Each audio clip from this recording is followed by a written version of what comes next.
Welcome to KWDC 93.5. I am your host, Paul Besto, and here in the booth with me is... Pavel Koshkov. That's Pavel over there. And this is the Movie Talk, and today we're going to be discussing foreign films, and we're going to look at specific director Krzysztof Kieslowski. Krzysztof Kieslowski, unfortunately, that's how you say his name. But, okay. All right. Polish names are hard. Yeah, okay.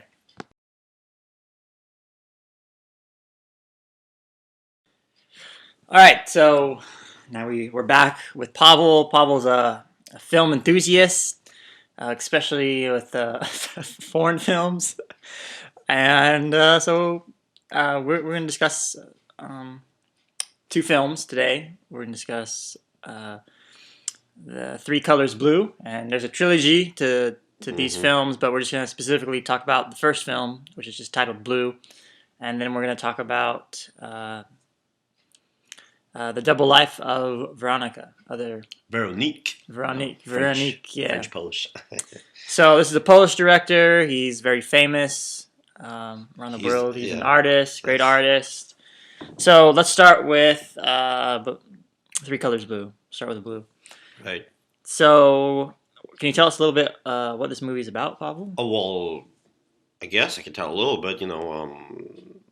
It starts, with the family driving, then the car crash, and all who's left alive is the wife.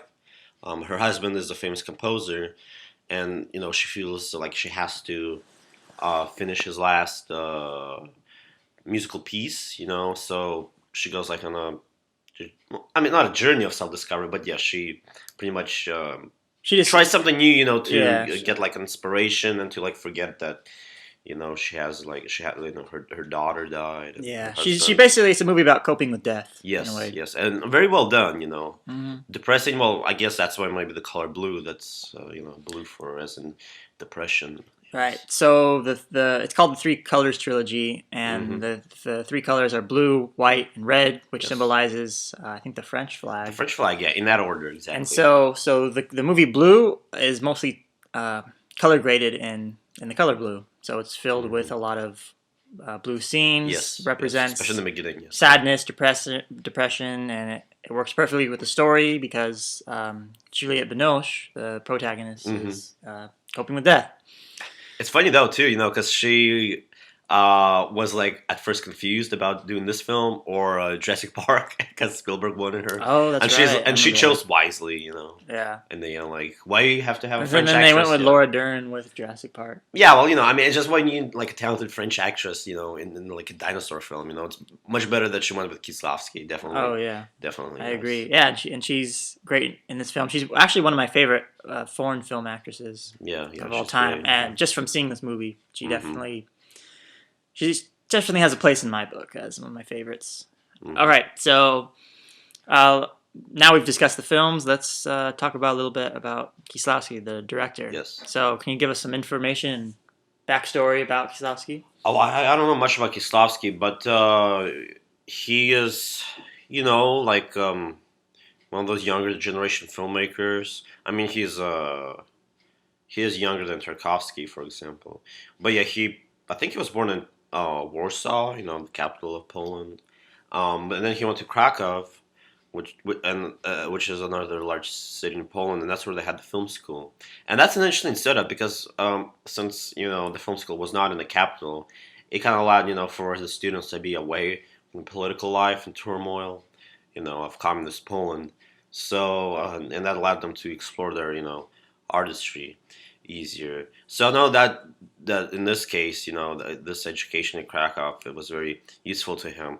And one way you can tell that is because soon after he graduated, they closed down the film school in Poland, actually, because they thought they were producing too many, uncontrollable filmmakers, that didn't, make propaganda. Instead, they made, very beautiful artistic films.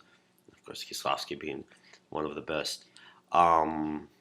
Yeah, that's that. I mean, another thing, that we can tie Kieslowski with the previous talk about Tarkovsky is that obviously Kieslowski is a big fan of Tarkovsky, and they both died at the same age, 54.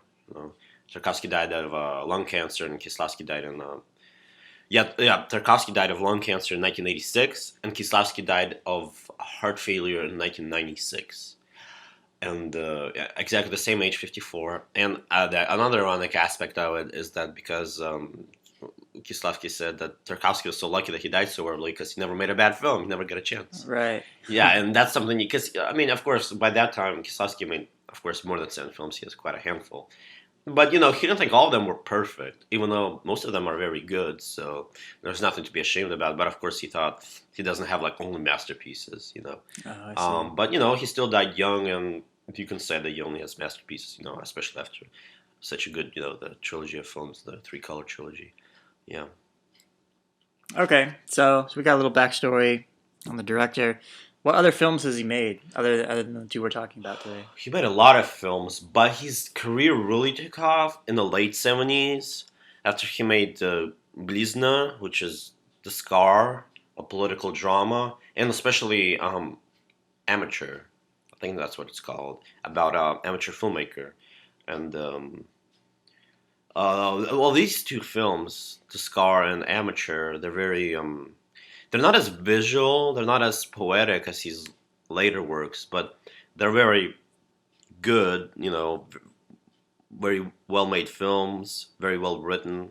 And of course, after that, that's when he started making his poetic, beautiful films. One of which is, I don't remember what it's called. I think it's called No Hope. I think I think that's how it translates from Polish.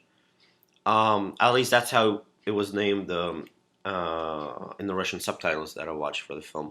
And that film was great. It's from 1981, but it was not released until 1987 because it was too controversial for the early 80s. I want to see that. It's about a man experiencing three different varieties. Again, three different varieties in his life. So like he needs to get on the train. Like the first three, obviously, he gets on the train. The second one, he doesn't get on the train. He misses it. The third one, he gets arrested. So like different realities. And yes, choices. It's very weird, but like the ending's so beautiful. It's one of the best special effects shots I've ever seen. He goes on a plane to fly to France, from Poland, and you see the plane take off. It's a real shot, real plane, and then like very, nicely transitions to like a model shot, and then you see the plane explode and fall. So like the character dies in the end. And, like I don't know what to make of it. Well, let's stick with Blue right now. Then we can talk about that. Yeah, later. well, we're going a little off track here. Oh, depressing. He's a depressing filmmaker, but beautiful, thoughtful. Yeah. Film. So with Blue, I think the story. I saw the movie once just out of random, and then I watched it again when I think it was in film class. We're taking like a world cinema class. And the professor is like, oh, I don't know what film to show next. I want to do something Polish or French. And I suggested this film. He was like, oh, yeah, there's Blue. Which is both Polish and French. And so he had me introduce this film in front of the class for the time remaining. And then we watched the film. And a lot of people didn't like it as much as I myself and the professor did. But... it is a very different kind of film. It's more on just one character, and she really only meets like 2 or 3 characters throughout the whole movie. Yeah, it's minimal. And it's just coping, and it's more of a mystery because in the film she's trying to discover who, because her husband cheated on her. She finds out. Oh yeah. And she wants, and then she finds out the girl. Yeah. And then the other girl's pregnant, and it's like there's that reveal, and she's coping with death, but she doesn't know if she should finish her husband's piece because he cheated on her. So she was like, why should I value him so much? And her husband is considered a great composer in like of the world, the greatest composers, and his last piece is like very important, and so she kind of takes on the task to finish it. And I've always kind of liked that story of someone's dying, but they leave behind something, and then that person has to kind of fulfill that empty space. It's always unnerving for an artist, Yeah, happens all the time. Directors, they start a film, but they don't finish it. They die. But this whole film is just coping with loss, and it's probably the only film I can think of that dives into a good like psychological field. It does it really well. especially in the scenes where Juliette Binoche is like swimming, and everything in the room is blue, Of course. and then Kieslowski uses kind of a cool technique that I really like. He just does it like on a close up of someone's face. The screen will like fade to black, Oh and yeah. then it would like Hmm. fade back in. Oh And yeah, yeah, yeah. I remember that. That is it unusual. is You know, very it's like, what's unusual the for a point? film. You know, Yeah, yeah, that's the first question that comes to mind. Yes. yeah. And I think the point was every time she has to make a choice, it kind of dips to black, Mm. Oh as if yeah, the yeah. audience is like That's probably it. kind of Hmm. choosing with her. Hmm. We're thinking we have her thoughts. So usually when she has these things, when it fades to black, I think she's usually closing her eyes as if she's thinking Oh about yeah. something, and then Hmm. it dips back into the scene. So that's a really creative technique I've never seen in film that I Hmm. really liked. I think Kieslowski uses his visuals very well. His Oh yeah, everything he learned, that just Yeah, goes into full force in the trilogy, especially the first film, Blue. Definitely. and he uses a lot of great extreme close-ups. It's probably some of the greatest extreme close-ups I've ever seen in film. And after seeing that, I always kind of wanted to have that cinematic quality in my shorts. Hmm. So yeah, it's kind of weird. Like after I saw that movie, how visual it was, I was like, this is exactly what I'm kind of looking for, and when I'm making films. And I'm sure you're doing that too because you're a filmmaker, Well, I mean, right? it's more of a subtle style. Yeah, it'll fit your filmmaking, of course. I'm just more into, the extreme avant-garde, which Kieslowski is not, but, he's still, he's a great filmmaker. And of course, I always think of him when I make a film. Definitely. Oh yeah. I think probably more about his short film about killing from 1987, but, yeah, I think about Kieslowski all the time. So, do you have a favorite scene in this film? A particular moment that you like? Well, I'll be kind of, plain. I just like the beginning, like, cause it just starts out beautifully, Yeah, like the cars, it's like it's a magical, and the yeah. little girl, she looks out, Looking out the back of the or car. is a boy, the child, Yeah, looks, yeah. and it's like everything's so pretty, and then there's the car crash. I don't know, I like it. I like the beginning. It's just very It's a good. well shot. Yeah. It really jolts the audience and gets them interested in the Mm-hmm. story Mm-hmm. when it happens. Because yeah, it does look. There's a lot of um, lengthy shots in the beginning. Like we have a child looking out the back of a window, and there's like all these great reflections, and then like it just immediately happens, and it's kind of cool. My favorite scene. Well, there's it's kind of hard to tell. There's so many. Usually when uh, Kieslowski is using his artistic techniques, like the dip to black and Mm-hmm. coming back in. But also, I like the scene where she meets the homeless man, and the homeless man is playing the same tune as her husband's current tune, Yeah. and it just Which is becomes strange. so Yeah. mysterious. And Mm-hmm. I love the mystery in this film to the point where like I want to make a mystery film like this. That's what I was thinking about, Of course. and I think the film does this really well. But some of the most confusing parts in this film are kind of in the ending, and we screened it in my world cinema class, a lot of people didn't understand the ending and the last couple shots, and the teacher like kind of couldn't explain it in a way like he was really good in trying to explain it, It's hard to. Yeah. but it's like up to the interpretation of a viewer, and that's what kind of a lot of foreign films, Good films. good films are Mhm. like. They make you think, and Kieslowski does really well with that. And I think when Kubrick saw the Decalogue series that Kieslowski Mhm. did, Yeah. Hmm. he kind of became inspired by his style. So I kind of put Kieslowski and Kubrick kind of together in the same category of these are great artistic filmmakers Yeah. who make audiences think, and they don't just give you the answers. And so to describe the last couple shots in Blue, uh, well, she's basically in love with another man at the end, which is odd because the whole movie she doesn't like this guy and she's coping with death. And it's almost like a love scene is happening, but it's like against glass, or she's rubbed up against an invisible like barrier almost. Do you remember that Yeah. part? Yeah. I think so. Yeah. It's been a And while. then Yeah. I think it's very odd indeed, but that's how it ends. It ends with her just making love and Well, kind it of ends with her moving on. You can say yeah, it would say yeah. I that's guess that one would way be to put it. That's that would one be way the to put best it. Yeah. interpretation. Hmm. Moving on and A finding simple another one, love. Yeah, Yeah. finding another love. So we've discussed Blue. We're going to take a short break. Stay tuned while we discuss in the future Kieslowski's other film, The Double Life of Veronique. Stay tuned.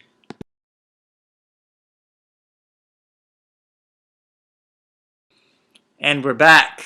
Welcome back to KWDC 93.5 LP Stockton. This is the Movie Talk, and today in the booth with me is Pavel Koshkov. And I'm your host, Paul Besto. And we're doing a foreign film segment where we just discuss foreign films. And today we are discussing Kieslowski. I can't say his first name. Krzysztof Kieslowski. Yeah, we're going to go with that, with what you said. And then we're discussing two films, his Three Colors trilogy, specifically Blue, and The Double Life of Veronique, right? Veronique. Veronique. It's French. Veronique. Okay. So, we're still on Blue, and we're talking earlier about... we kind of made an analysis. We said our favorite scenes. Mm-hmm. But let's really get into it here about the film. All right. So let's kind of give everyone a backstory of what the trilogy is. Like, why are we not talking about the other ones? Yeah. Yeah. So Blue is the first in the series of the trilogy, and we chose this one because I guess it was our favorite. Yeah, it is my favorite. I still like the other two movies. Yeah, they're great. But I thought this one, I like the mystery, I like the story.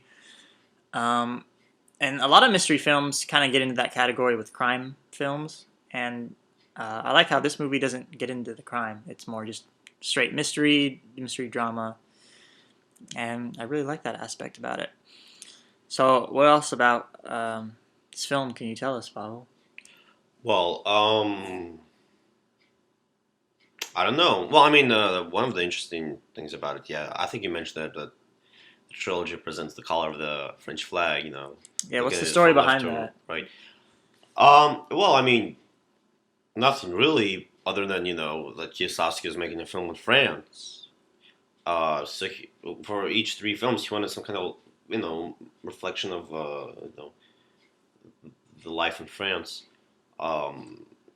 Not overly realistic, but, the first one, yes, about the composer. The second one's about Polish immigrants in France, actually. Which is white, and then the last one, Red, is about a French model and her relationship with this guy who spies on people with an audio device. Actually, these films are interesting because this last film that Kieslowski made, but that's because the last film came out in 90. I think they all came out in 93. Yeah. Although Red might have come out in 94. The last one. But, and he got an Oscar nomination for the films, for all of them, or just for Red? Just for Red? Well, I mean, after he finished. Well, yeah. Here's the story. With it was either that film was up. I think this was at Cannes, and then it was Pulp Fiction, and those two were against each other, and then Pulp Fiction ended up getting the. It wasn't either Cannes or like Palme d'Or. I can't remember. Palme d'Or, that's the Cannes. That's the grand prize. And right. Palme d'Or. Okay. It was. I know it was between those two, and then Pulp Fiction. Once Pulp Fiction won, a lot of people were upset and was like, "Oh my gosh, this Kieslowski's like." I mean, Pulp Fiction's good, but yeah. And a lot of people were just upset over how Red didn't win. I mean, it's just interesting because Kieslowski announced after he finished Red that this is going to be his last film. He's going to retire. In this 94, and he died in 96, 2 years later only. So it seems like he didn't retire, but he actually already retired by that time. Interesting.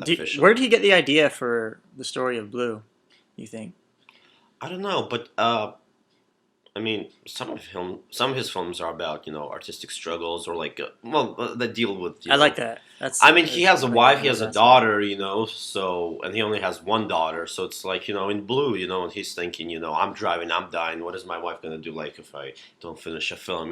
It's something every artist worries about. That's the good thing about the story. It's artistic worries really, and that's why it's such a good film. He can really it has a personal element. Yeah. I really didn't think about what happens when an artist dies. How does he pass on his work? Who's going to pass on that work? And are they going to be sufficient enough to follow through with it? Mm-hmm. And Yeah, that's what this movie is. If I could, this is one of the movies that if I could, if none of my favorite movies existed, I think the top five movie that I would make is Blue. If I were a director and this movie was never made, 'cause I Mm. love it so much. And it's such a great film to have on one's filmography. Of I would course, say. yeah. Hmm. What else can we? Let's kind of analyze. Well, I guess we kind of did. We analyzed his intentions behind the film, Yeah. and we discussed the. Let's talk about deeper meanings in the film. So Oh, why do they keep using like the color blue and but like they use different tones of blue. So it's when it's dark blue when she's kind of alone and yeah. See, it's thinking pretty or self-explanatory, thinking about a actually. baby's like her baby. I remember she says a new apartment and Hmm. there's like what do you call those that hang from a baby's crib? Oh, the little toys The that hang. toys, yeah, Yeah. and it kind of reminds her of her. So every time she has like a memory of her family, I feel like the movie gets increasingly blue. Yeah. And Because I blue is the color of depression. right. So I mean that was cool, kind of a cool aspect for me. So I saw this movie in college, like I think I think it was a sophomore, freshman, Mm. sophomore. I've never seen a film with a color palette with just one color, and I thought that was really cool. Other than Cries and Whispers with Ingmar Bergman, that's the only other film I saw with like one color palette. Hmm. But this one really stood out to me, and it has a special place. And yeah, what do you think? Any last comments before we move on to the next film? I mean, yeah, it's a cool film. I mean, besides the whole trilogy being representative of the French flag. I mean, every story has utilized its color well because we have the three colors blue and blues for depression. With wife dealing with the death of her husband and child. But then the next film, White. That's about that's a comedy and it has a wedding in it because the main character he's in love, so wedding, white color, and of Mm. course red is about the passion of like spying on people and everything. It's risque, and the main character she's a model, so that's why red goes well with that last film. But why did the director choose these colors? Like, what's the meaning behind I mean, I honestly don't know. I thought he probably thought it was very patriotic or something? it's not patriotic because he's Polish. He's a Polish Right. citizen. That's why I kind of didn't Well, that's understand. why I mean it's easier for him to think of a deal like that. Three colors. Uh, because he's a foreigner. In Poland they only have two, white and red. So of course, he thinks about this. So yeah, he wanted to make three films in France about particular situations, and he's the color motif and the flag as a way to set it up, Because I mean, Kieslowski he never cares about titles to begin with. I mean, because the titles of the film are pretty basic and primitive, blue, white, red, and he's fine with that because it's like, I mean, he writes the screenplays, but usually his titles change because he's not good at writing titles to begin with.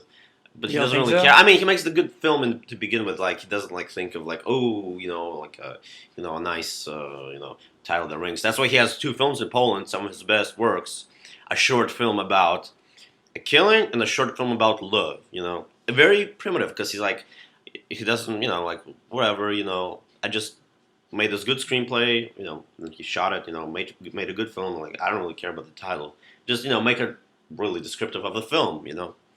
Right. Um, So was it that's So that. was it before this film he made the Decalogue series? Or was Yeah, it? he made Decalogue. At least it was released throughout the late '89, early '90s. All '89, right. 1990. Yeah. So to inform everyone about the Decalogue, it basically 10 episodes, well, kind of 8 episodes, and But it's 10 supposed episodes, but two of them are cut down versions of his earlier films: short film about killing and short film about love. right, and they represent the 10 commandments, and Yes. every story is a specific commandment, and the characters dealing with uh, Some kind of sort of crisis. that Yes. crisis, yeah, that problem. So we recommend that too. And it's made As for well as TV, blue. best made for TV Uh-huh. films, because everyone's all of them are an hour long. They're just so good, the characters, it's like watching a very high quality feature film, the cinematography is great. It's just, it's Right. amazing. All right, so we're gonna move on from Kieslowski's Blue, and when we come back from our break, we're gonna discuss. Double Life of Veronique. Yes, I'm gonna have you say it from now on because then I'm just gonna mess up the words and it's not gonna be cool. Okay, so stay tuned on Movie Talk.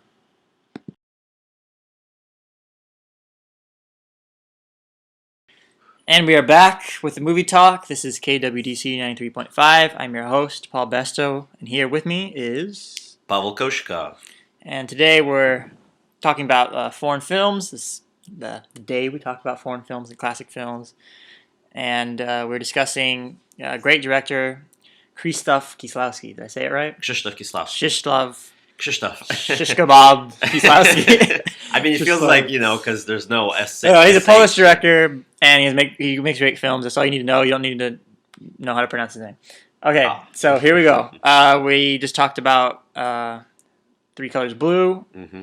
And now we're going to talk about his film made in '91, The Double Life of Veronique. And so I'll give you the log line about this. So basically, this movie is it's two parallel stories about two identical women, one living in Poland and the other living in France. And they don't know each other, but their lives are nevertheless profoundly connected, mysteriously. And when I first saw this, I think this was the second Kieslowski film I saw, and I really liked this one, and I always wanted to make a movie where it's just about two characters that don't know each other, but they're connected, kind of like this. Yeah. And every time I've thought of an idea for a movie, it's always come back to this movie, and then I kind of never followed through because I'll be like, I don't want to copy Kieslowski, but it's such a great idea, and I like how even though people don't know each other, they still kind of seem mysteriously connected in many ways, just how their life is and whatnot. And this film, when I first saw it, I don't remember ever reading the synopsis, so I just went in watching it, and halfway through the film, I'm like, is this the same actress? Because they look identical. It is, of course, yes. And then I was like, is this the same storyline? Because she has a different job here, and she died in this scene. Mm-hmm. So I was kind of confused, but then as the film went along, after the first hour, I understood it. Oh, okay, I get it. And yeah. So anyway, your experience with this film. Did you like it? Did you not like it? Oh, yeah, I did. And, I mean, even being very, primitive, I can say it was just so beautiful, like her train rides on the light rail, with the little globe she has and reflecting the buildings. It's just so beautiful, I mean, I even saw the making of, some, footage of Kieslowski shooting it, the footage. The scene where he shoots in a concert hall and the camera goes back and forth, it swings over the audience, and Kieslowski was forcing his DP to do that shot, and so they had to do the safety one, and everybody has to sit down, and the camera's gonna hit you on the head because it's swinging, low, And it was very cool. He was and Kieslowski was sitting in the back, it's just interesting, because he thought up of the scene, of course, but then the director of photography has to go out of his way to do it. Yeah, it's a great film. Yeah, it's interesting how one character dies and then there's an identical person. Mm-hmm. It's like the smart man's.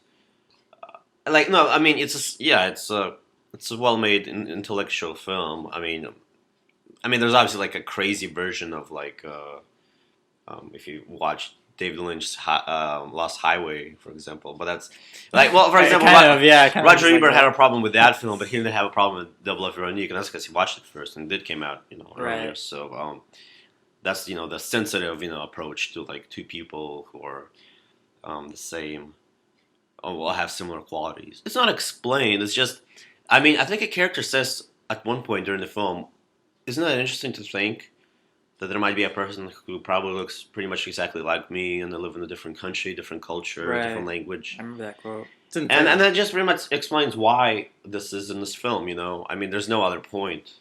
Of course, there's the connection, because, when the Polish Veronica dies, in the French Veronique, she can kind of feel it, in a way, which is interesting, that little mystical element that Kieslowski likes to add to his films. Yes. Right, and with this film, I really like the music choices he's used, and he's worked with this composer before. All the time, yeah. It's hard to pronounce. It's Zbigniew Preisner. Zbigniew Preisner. Yeah. That's the composer. His name, yes. Yeah. Okay, and I really like his music. It's very it's just classical music, but it's operatic, Hmm. minimalistic, and it sounds a little haunting too, Of course, yeah. like certain Hmm. times. And there's a particular scene that like showcases his song in like full form. There's like a puppet scene where Hmm. Hmm. it's like a play, like a little Puppet play. play Yeah. comes plays out, which is kind of identical to the story itself. And the main character in the second, I think it's the second story. Her name's Veronica, because Veronique, because the Ver, second one she's French. right. So In Poland you say Veronica. In French you they say didn't have Veronique. this. They didn't have the same names though. They had like It's the same name. It's like just it's because like the just difference spelled between differently. Poland and France. Okay. In Poland you say Veronica, and then in France you say Veronique. Okay. Yeah, So that's it's the spelled differently in text because I was reading like info about it yeah. Well, earlier. that's the point. Yeah, because technically Yeah. different cultures, yes, and Okay. different characters technically. So about this film, do you have like a favorite scene that you Well, I particularly already like? said that the tram rides; those are the Oh. greatest. I don't know. In Poland, it's just the beautiful Poland. Hmm. The Polish I think architecture reflected like on this crystal ball. It's right. just I think one of my very favorite beautiful. scenes is one of the.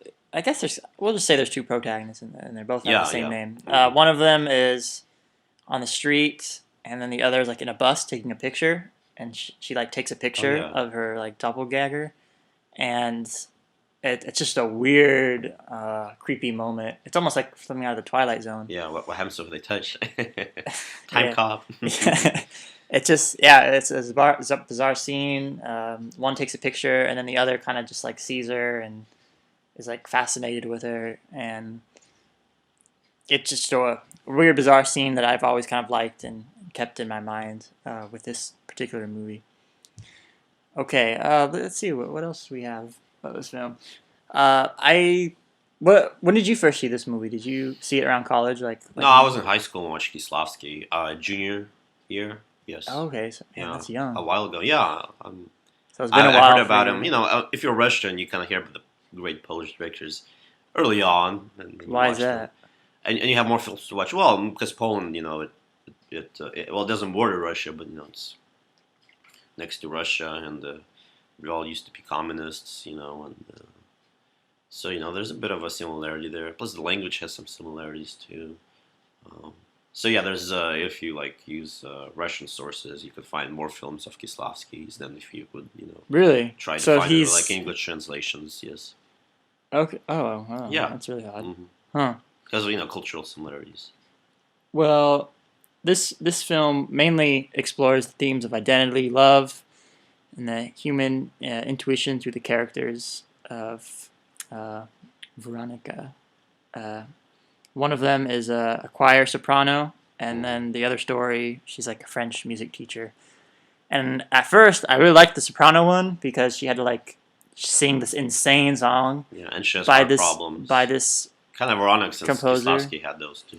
And, okay, so this song is so like high pitched, and Yeah. I feel like it's impossible to sing. I've never heard like an opera. The only closest opera I can think of that attempts this is the Magic Flute by Mozart.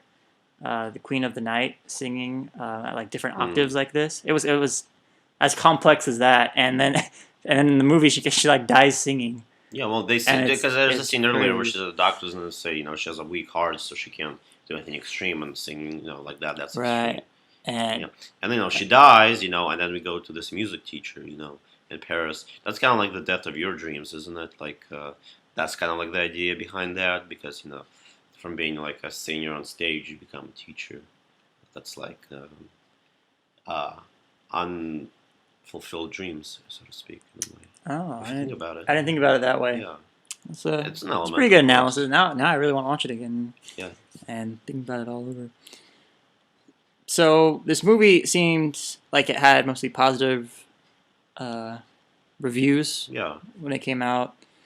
I like this quote from one of the critics. He says the film takes us on completely into its world, and in doing so, it leaves us with the impression that our world, once we return to it, is far richer and portentous than we had imagined. So Yes, the it style kind is of really makes you unique. look at like the world and how like crazy and important it is because Yeah. there's a lot of connections you Well, I think have the with critic also people. meant that it creates its own world because the visuals, the tone of the colors. It seems like you're in a different dimension, kind of like some films by Right. Tarkovsky or like Sakurov. It's the same element of like being out there because even the film stock itself looks different, like the visuals, the colors. It's like a parallel universe or But something. the difference with this filmmaker, he kind of makes us want to look at life in a different glance, Oh and yeah, how life definitely. is Yeah. more beautiful, whereas some other foreign filmmakers focus on dreams that they have or personal experiences. Hmm.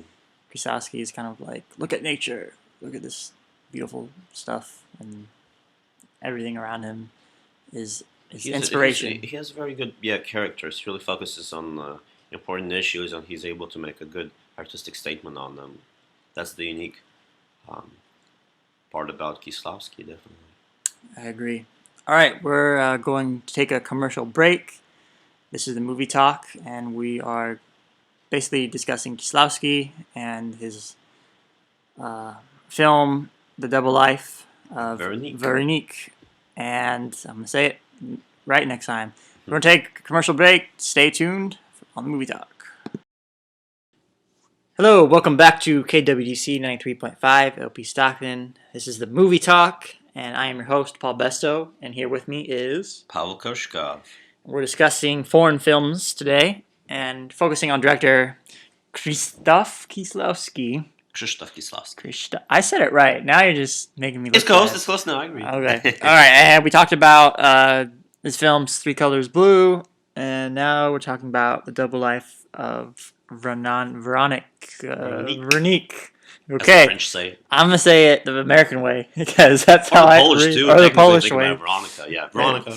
There we go. Well, I really liked Roger Ebert said about this film, so I'm kind of going to read this one section.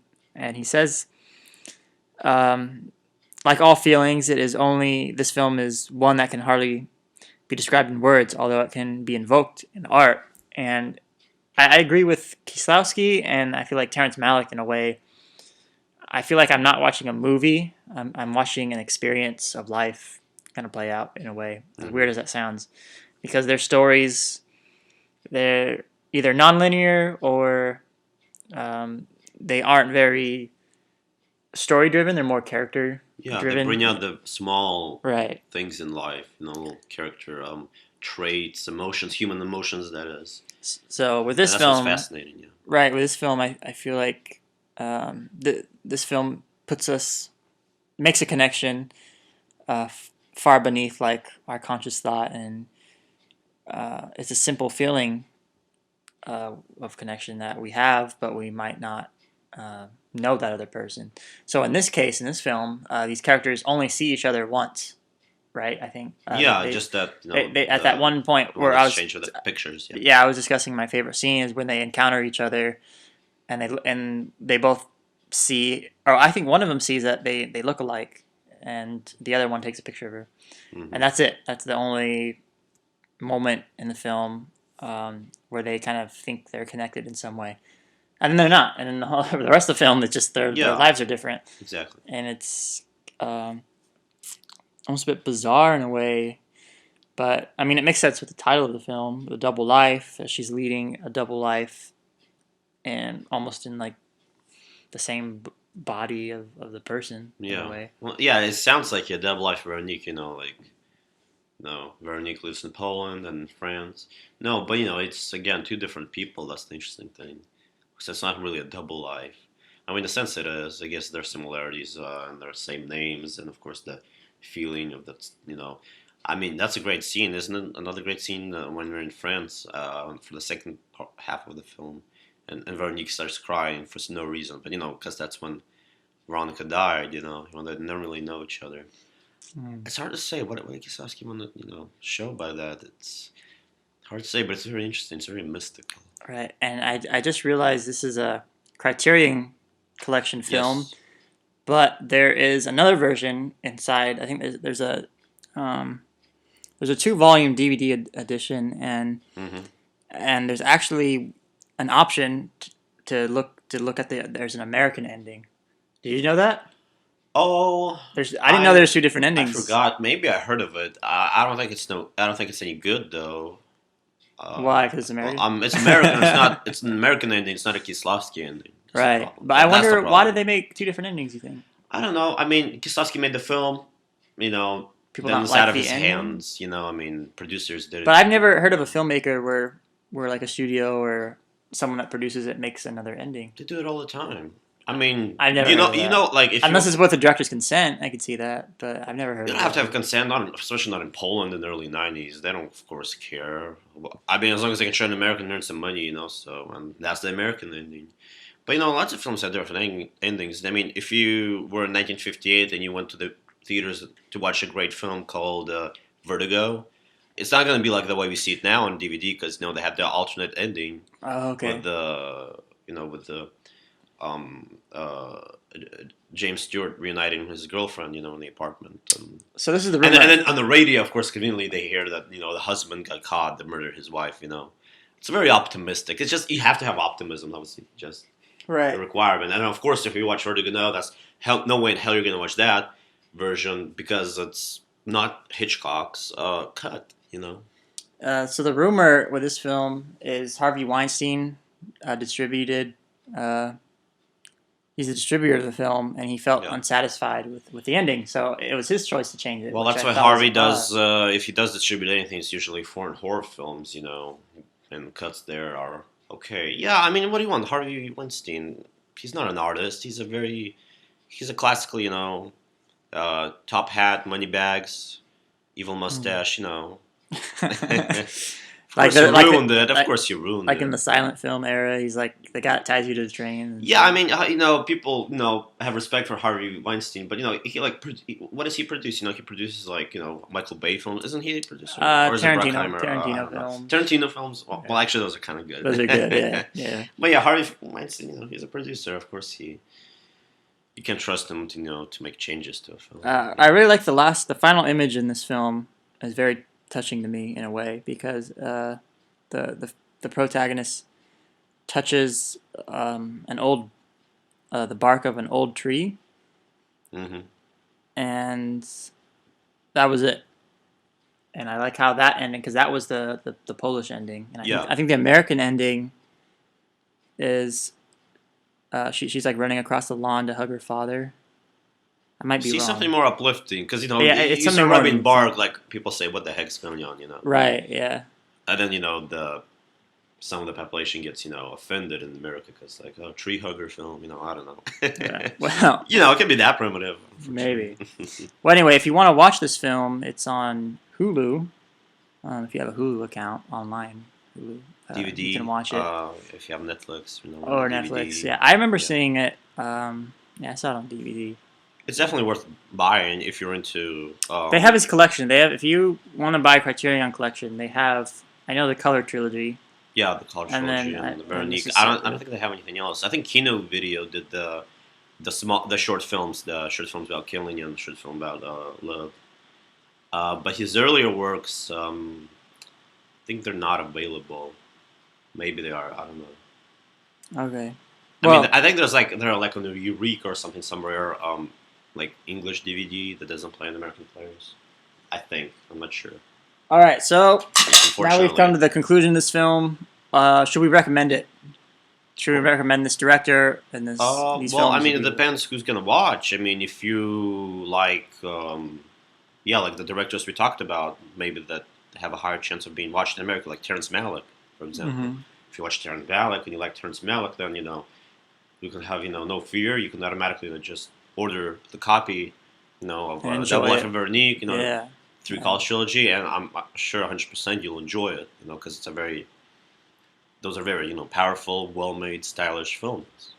All right, I'm gonna recommend it, and I'm gonna say it's probably the must-see film director in films. Yeah, You should definitely look out for if you're a film enthusiast or a film student, or you just want to watch something new. And that's kind of how I found this director. I was just interested in looking up. I look up random movies, and then I just watch a random movie, whatever's there. And this one came up, so I'm glad I saw it, and I'm glad you saw it too. So we had a yeah. chance to discuss it. All right, and that will be the end of our movie segment as we were talking about Kieslowski and his films. This is the movie talk. I want to thank the Delta RTV program for all their accomplishments and all their dedications to the radio station. And we are out.